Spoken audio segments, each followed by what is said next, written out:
भारत में कुछ मिला भी है। क्या क्या मिला उसके बारे में जान लेते हैं कि इन्होंने 1556 ईस्वी में, भाई 1552 में मर गए ईसाई संत, ठीक है, तो 1556 में प्रथम, भारत की प्रथम प्रिंटिंग प्रेस, ये क्वेश्चन पेपरों में बहुत ज्यादा पूछा गया है भी है। तो 1556 में प्रथम प्रिंटिंग प्रेस की स्थापना इन्होंने गोवा में की। कौन सा स्थान था? गोवा में की, क्योंकि इनका मुख्यालय पुर्तगालियों का गोवा था। हमने पिछले पार्ट में ये जानकारी दी है। पहले कोचीन था, लेकिन कोचीन से इन्होंने अपने कारखाने को उठाकर गोवा में शिफ्ट कर दिया, फिर गोवा ही रहा। और एक बात और भी है कि भारत में आने वाले यूरोपियन में सबसे पहले आने वाले पुर्तगाली, और भारत में सबसे आखिर में जाने वाली जो शक्ति थी, यूरोपियन शक्ति, वो भी पुर्तगाली है। ये भारत से सबसे आखिर में गए थे 1961 में, जब इनसे भारत सरकार ने गोवा और दमनदीप छीन लिए। ठीक है, अब यहां पर समझो कि पहली प्रिंटिंग प्रेस की जो स्थापना की वो पुर्तगालियों ने की 1556 में गोवा में। और यूरोपियन लेखक, याद रखना कौन थे? यूरोपियन लेखक। भैया यूरोपियन लेखक कौन थे? उन्होंने क्या चीज लिखी?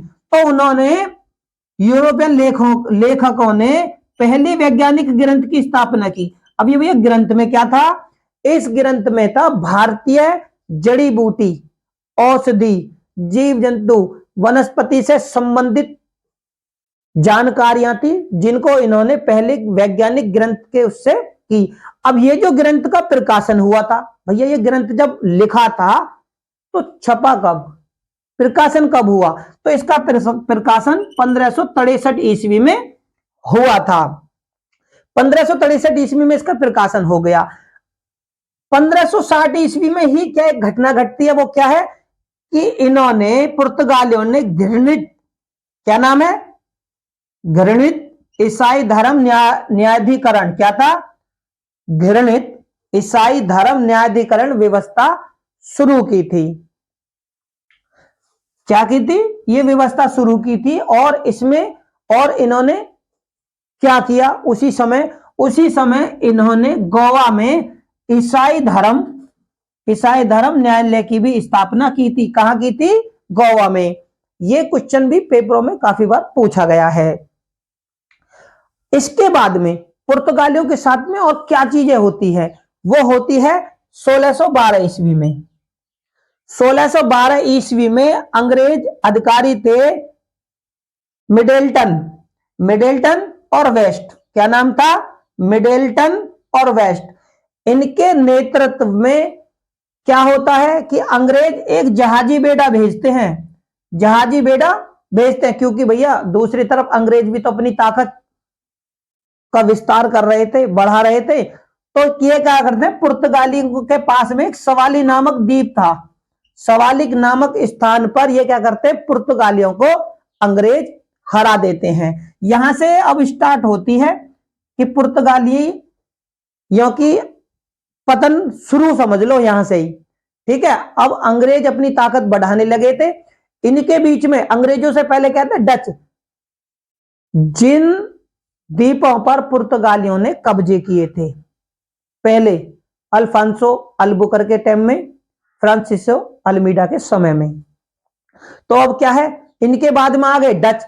तो डचों ने भी इनसे बहुत ज्यादा संघर्ष किया और इनके बहुत सारे द्वीपों पर और इनकी फैक्ट्रियों पर कब्जा भी किया।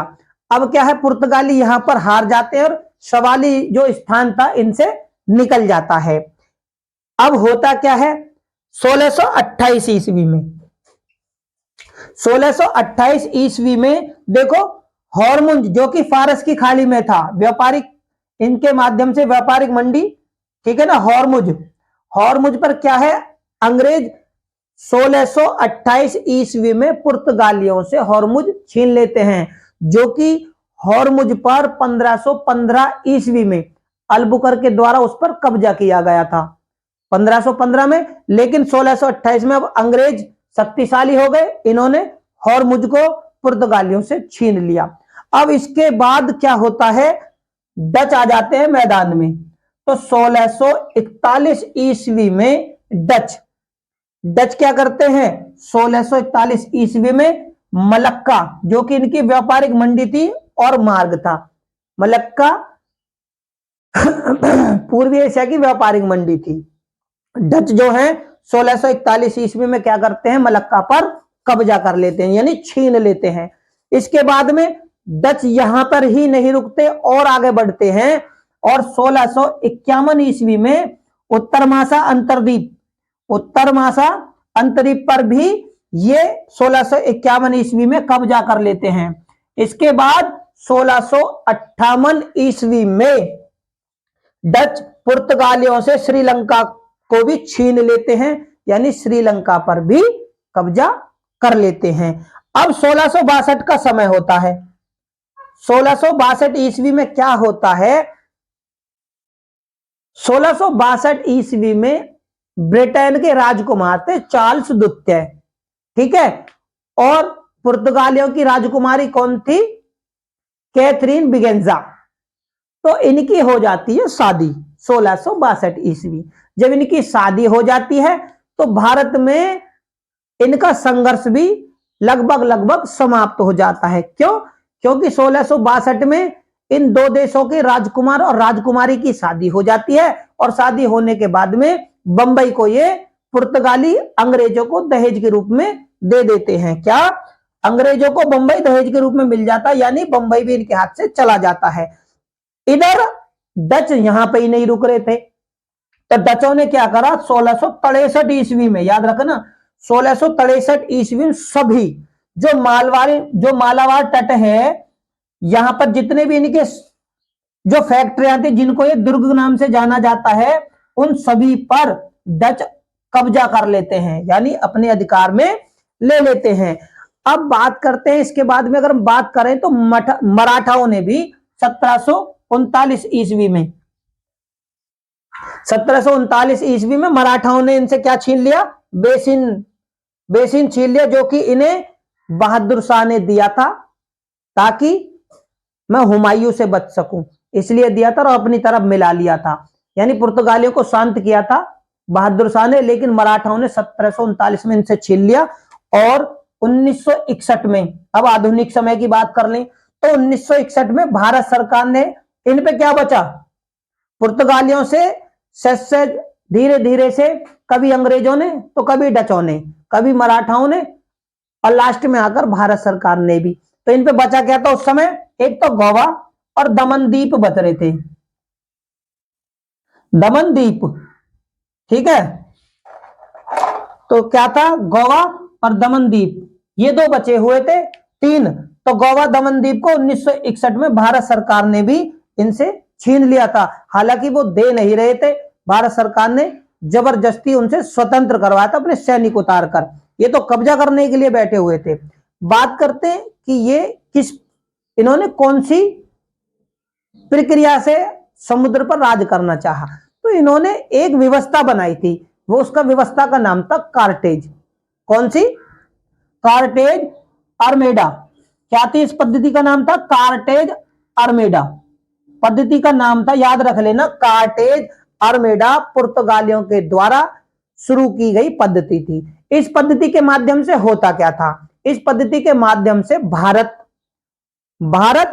और अरबी जो व्यापारी थे, जो अपने जहाजों को लेकर समुद्र में जाते थे, बिना इसकी अनुमति या बिना परमिट के वो समुद्र में, अरब सागर में यानी प्रवेश नहीं कर सकते थे, वर्जित था। ये थी कार्टेज आर्मेडा पद्धति कि इसके बिना समुद्र में अरबी या भारतीय जहाज प्रवेश नहीं करेंगे। इस पद्धति के अलावा इन्होंने दूसरी पद्धति और शुरू की थी, उसका नाम था काफिला प्रणाली।